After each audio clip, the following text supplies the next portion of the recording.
Grandes audiencias en la hora de la verdad, al oído.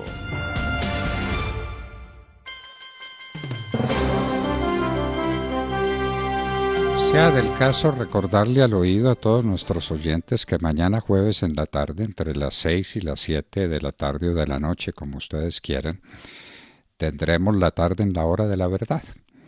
Por YouTube y por Facebook nos podrán escuchar con los comentarios más distendidos, más tranquilos sobre los grandes fenómenos políticos, sociales, económicos, de toda naturaleza que nos rodean y que nos comprometen.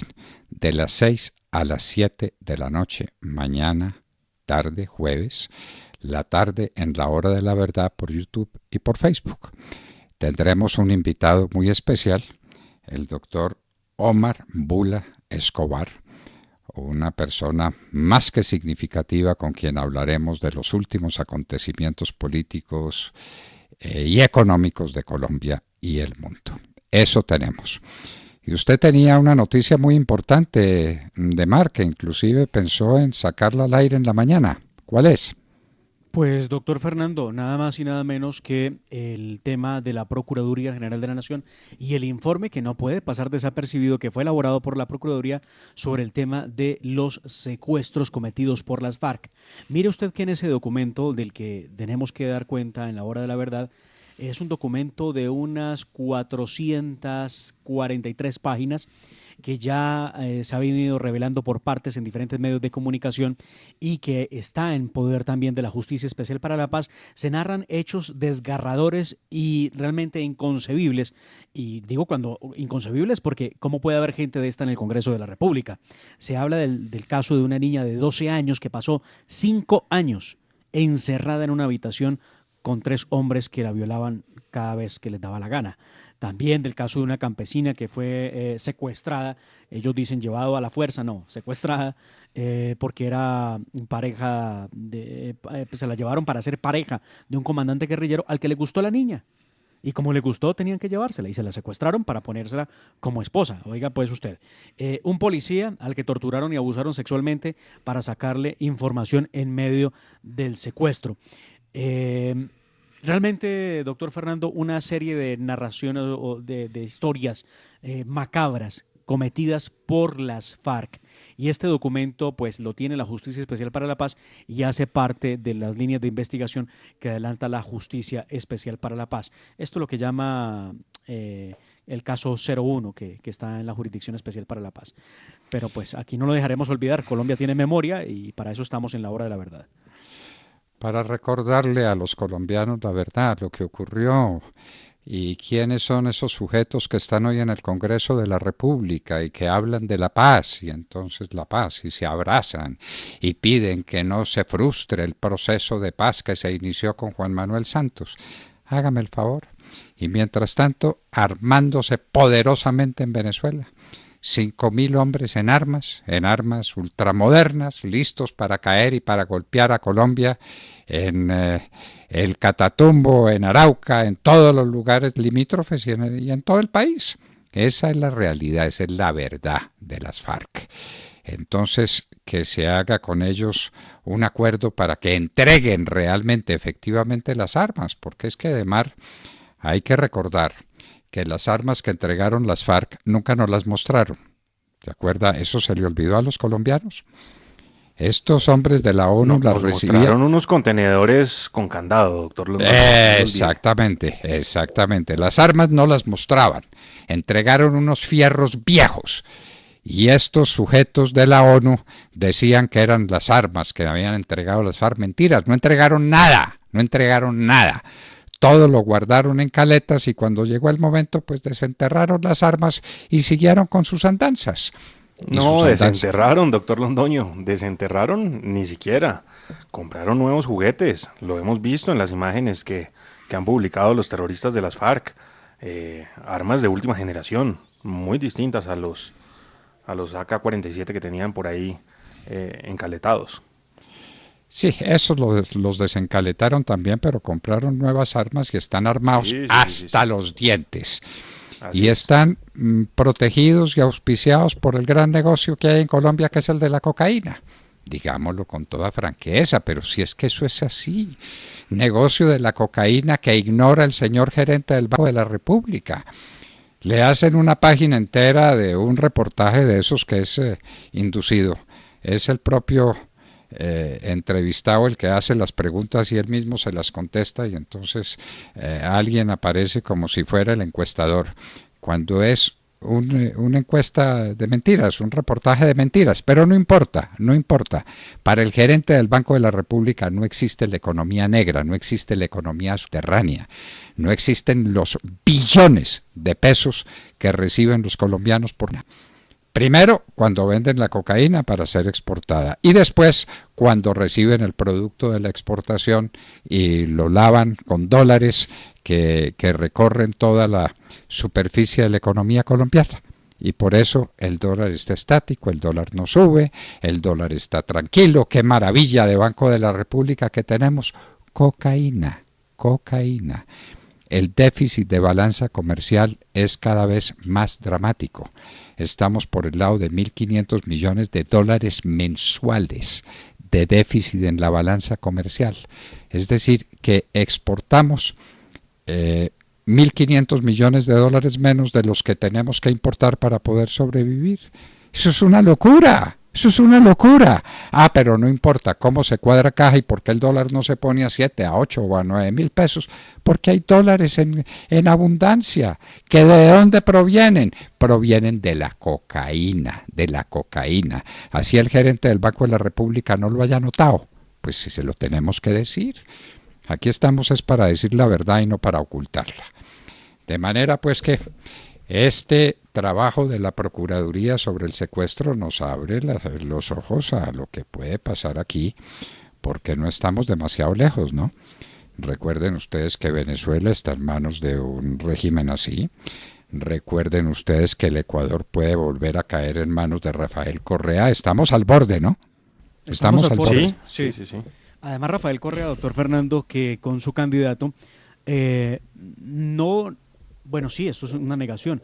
Niegan la situación de Venezuela, la situación política y la situación social de desplazamientos, de genocidio, y si me permiten, con todo respeto digo genocidio, en la medida en que se trata de una forma sistemática de exterminar una población a través del hambre, a través de la prisión, a través de la dictadura que los ha reprendido y los ha llevado a los que han logrado a escaparse de su país, a llegar a un país como Colombia, que es probablemente de los pocos en la región que ha abierto las puertas de par en par para que los venezolanos no mueran de hambre en ese país y puedan llegar a un lugar donde tengan un trabajo, donde tengan un alimento, donde tengan una forma de poder vivir. Hay que ver las imágenes de los niños, y usted lo ha dicho muchas veces, doctor Fernando, las generaciones perdidas. Ya no es la generación, sino las generaciones perdidas por cuenta de la narcodictadura en Venezuela. Son varias. Y eso sí. no lo reconoce Rafael Correa y evidentemente tampoco su candidato a la presidencia. Bueno, eso de los niños que quedan irremisiblemente perdidos, esa es una realidad que la Iglesia Católica en Venezuela ha puesto de presente. Por Dios, entiendan, estos niños desnutridos no tienen desarrollo cerebral adecuado, y el desarrollo cerebral que no se alcanza hasta los 5 años de edad, no se alcanza ya nunca. Ese no es un proceso que se pueda revertir. El cerebro queda para siempre tocado por la desnutrición. Y esa desnutrición infantil como que no le importa a nadie. A nadie. Dejen ahí que los venezolanos vean cómo se mantienen, y se mantienen huyendo de Venezuela. Y entonces ese es el otro tema. ¿En qué medida la economía venezolana está dependiendo de las remesas que le mandan los venezolanos que están en los Estados Unidos o en Colombia o en cualquier parte, buscando un peso para mandarle a sus familias? ¿No? Esa es lo mismo que los cubanos. ¿De qué vive Cuba? A ver, explíqueme de qué. Sí. ¿De qué vive Cuba? De las remesas que le mandan los cubanos desde la Florida y desde los Estados Unidos. Los cubanos de fuera, los que perdieron su patria, son los que mantienen a los que se quedaron en Cuba. Y esa es la dolorosa verdad. Y eso es lo que nos está amenazando de mar, esa encuesta de Atesco que usted revela y de la que hace poco mérito, inclusive la prensa local, tiene un dato sorprendente y más que preocupante. Y es que el político de moda es Gustavo Petro. Hágame el favor. ¿Ah? Es increíble, de verdad es increíble. Sin lugar a duda, el político que más incendio le ha puesto a Colombia, ¿no? Porque pues cada vez que puede, Gustavo Petro apela a esas estrategias políticas de incendiar el país a punta de trinos, que le ha bajado. Sí, le ha bajado por estos días, pero esa ha sido la constante de Gustavo Petro, quien increíblemente pasa del 33 al 42 en su imagen favorable. ¿Cómo le parece? Es el único político que está subiendo. El único. El único político. El Inclusive presidente de la República, Fajardo, presidente de la República cae dramáticamente. ¿Fajardo cómo está? Fajardo cayó. Subió un punto del 50 al 51, pero su desfavorable del 37% al 40% la edad de Fajardo. Bueno, y por desgracia, para mala fortuna, la admiramos tanto, la vicepresidenta corre la misma suerte del gobierno. Y entonces Marta Lucía tiene unos niveles de desfavorabilidad inmerecidos, completamente inmerecidos, pero abrumadores. 65% de desfavorabilidad. 65% tenía una desfavorabilidad para octubre del 66. Digamos que mejora porque pasa el 65. Bueno, pero su favorabilidad cae dramáticamente. Estamos hablando del 31 al 26%. Bueno, de manera pues que esa es la realidad y hay que abrir los ojos y hay que entender un país desesperado, una gente enloquecida por el hambre, una gente golpeada por el espectro de la corrupción. Dices que la plata se la roban, es que el gobierno no acude en mi defensa porque con la plata se quedan los políticos, y la gente iracunda se prende de cualquier cosa y se prende de un clavo ardiendo, que clavo ardiendo sería una candidatura de Gustavo Petro, que no es imposible. Dato que les tengo de las remesas cubanas a propósito A de ver. la mención que hacíamos hace un momento y el impacto además del COVID-19 en las remesas. Normalmente, o mejor, en 2019 fueron 6.616 millones de dólares lo que recibió la isla en remesas. Esa cifra el año pasado cayó a 2.967 millones. A ver, entonces así que- explíqueme por qué las remesas en Colombia subieron. A ver, si en Cuba cayeron a menos de la mitad. Cayeron A de menos manera de la mitad. dramática. Sí, A menos de la en un mitad. De 54% fue la caída. Sí, a sí. 2.900. Y las remesas a Colombia subieron. A ver, explíqueme. No. Hombre, Inexplicable, doctor Londoño. cocaína. Las remesas a Colombia son, en una parte muy importante, lavado de activos, lavado de cocaína. Esa es la verdad. Pues muy diciente esto de la caída de las remesas en Cuba.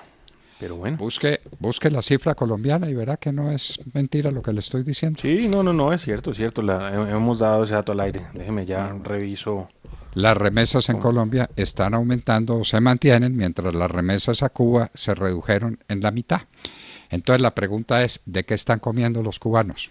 En Colombia aumentaron 2.52% según el Banco de la República. Por eso.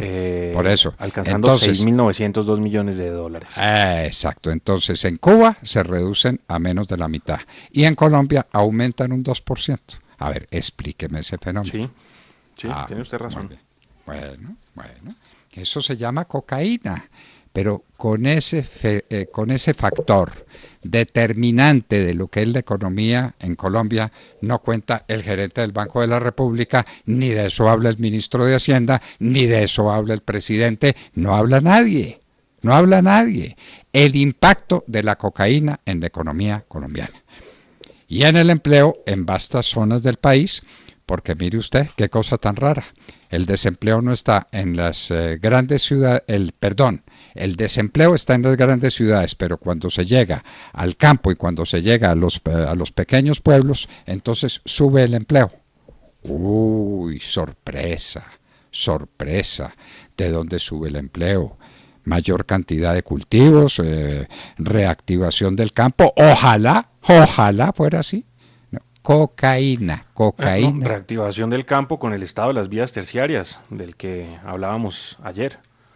El terrible estado de las vías terciarias en Colombia. Bueno, cuéntenos al oído cómo es la historia de Chile, que ya tiene 1 millón de vacunados. Pues eso, doctor Londoño, ese es el dato. Aquí en Colombia, tantos diciendo, no, es que Colombia es un país tercermundista, somos América Latina, hay que esperar, hay que tener paciencia. En febrero llegarán las vacunas.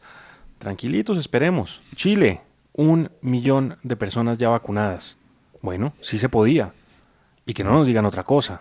Sí se podía. Y a mí yo le digo, me indigna verdaderamente saber que sí se podía y que aquí pues se quedaron No se ha dormidos en los podido. laureles. No, No es que se no ha ha llegado podido. la primera. No ha Se llegado quedaron la primera. completamente dormidos.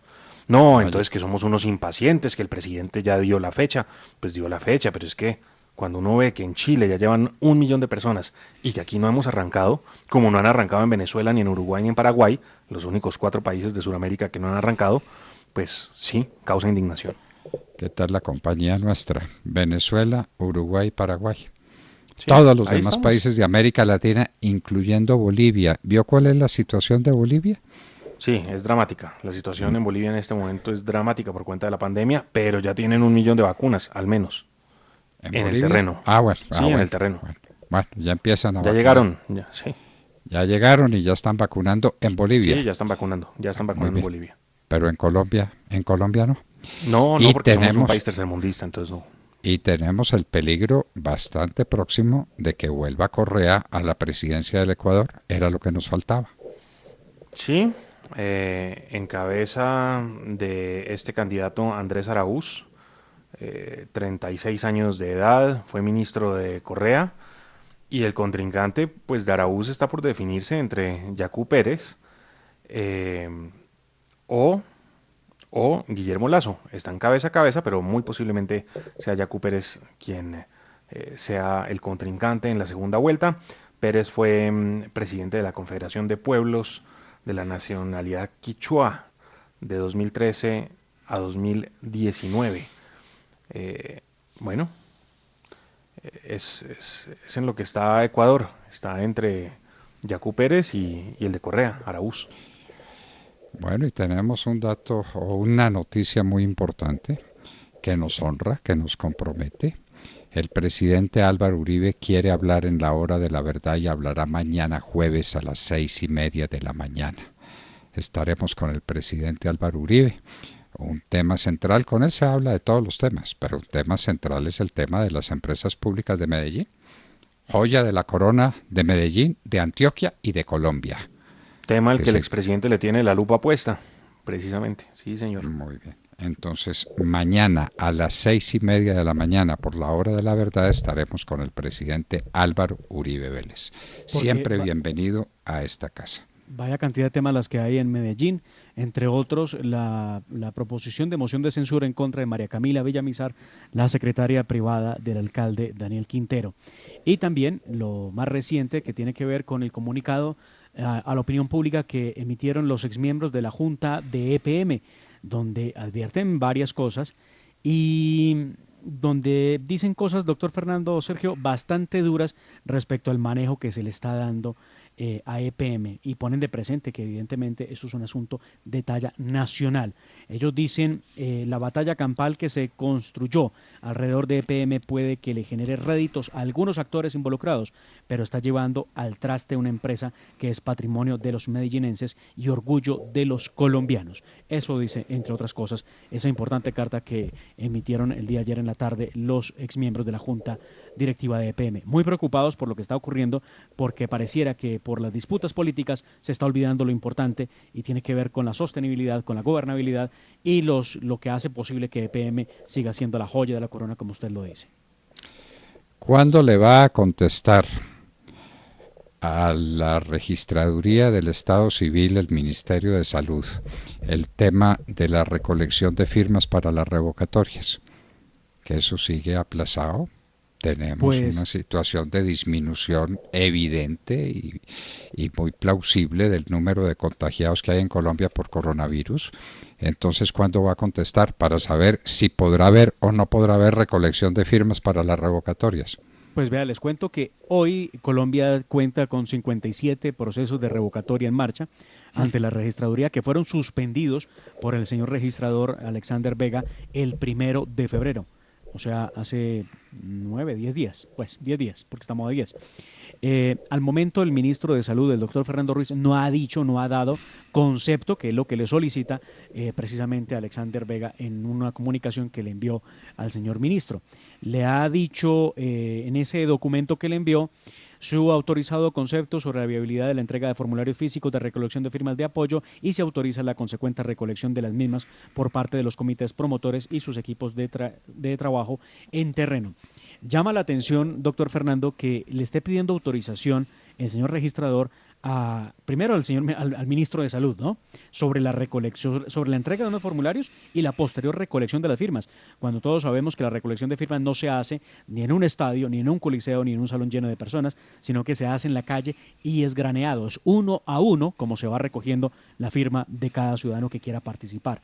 Pero bueno, aquí pareciera que no se entendiera que ya existe una normativa sobre la bioseguridad que todos aplicamos cuando hacemos uso del transporte público, cuando salimos a la calle.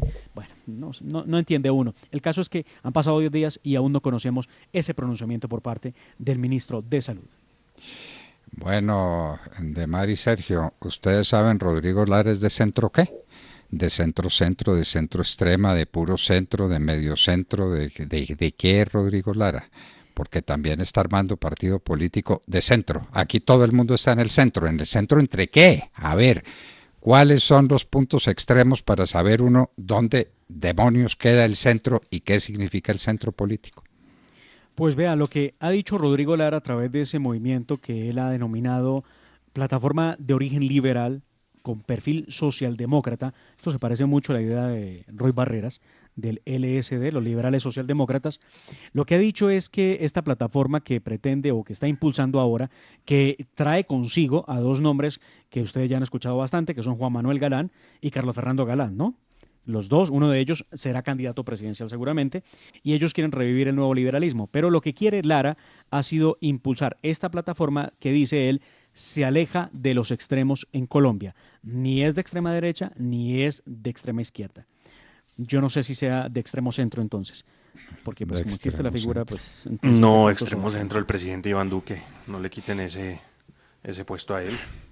El nuevo liberalismo es que repetir a Luis Carlos Galán no es una tarea sencilla. Entendámoslo. Luis Carlos Galán hubiera cambiado la historia del país. Y por eso fue asesinado por los narcotraficantes, porque estorbaba, porque sabían los narcotraficantes que les esperaba con un país completamente distinto. Un país que no quisiera vivir del narcotráfico, un país que quisiera volver a ser un país respetable, con una democracia seria, sin corrupción. Luis Carlos Galán fue personaje central de la política colombiana. Lo asesinaron en Soacha. Y pues no siempre se repite, y se repite con facilidad las hazañas de un grande político. Usted tiene casos como el de Laureano Gómez y Álvaro Gómez Hurtado. Son casos muy excepcionales, ¿verdad? Entonces, pues Luis Carlos Galán se repite en Juan Manuel Galán, lo veo como difícil. No. Creería uno, para que se repitiera el fenómeno tendría que nacer un hombre con las capacidades y calidades y con el carisma y con el magnetismo y con la fuerza interior y con los dotes de escritor y de orador. Un hombre prodigioso, Luis Carlos Galán. Y por eso lo asesinaron, porque era un hombre prodigioso. Y lo asesinaron en las calles de Soacha. Ay, Dios mío bendito, qué dolor inmenso. Pero ahí están los hijos pues con Rodrigo Lara, y entonces que Rodrigo Lara hace la campaña, pero el candidato presidencial es Juan Manuel. ¿Eso pues cómo Rodrigo es? Lara ha dicho que no está interesado por ahora en ninguna aspiración, tampoco regresará al Congreso de la República, y no entendemos si de pronto terminará apoyando a Juan Manuel o a Carlos Fernando en su aspiración presidencial, porque aún no sabemos cuál de los dos personajes será el candidato. Seguramente Juan Manuel quien ha expresado en varias ocasiones su intención de ir a la candidatura presidencial. El tema es que tendrían que hacerlo, ¿por qué? Por el Partido Liberal, pero no los vemos muy satisfechos o convencidos de ello. Bastante enredado el panorama, sobre todo con estos nuevos movimientos, el de Rodrigo, que sale siendo un movimiento de centro-centro o de extremo-centro, que creo yo que es eso. De extremo centro, de puro centro. Estoy en el centro-centro. ¿Qué demonios es eso? ¿Eso qué significa? ¿Cuál es el modelo político que estoy siguiendo? ¿Cuáles son las ideas centrales de mi ideario político para convencer al país de que ese es el camino, de que esa es la ruta para su recuperación y para su salvación?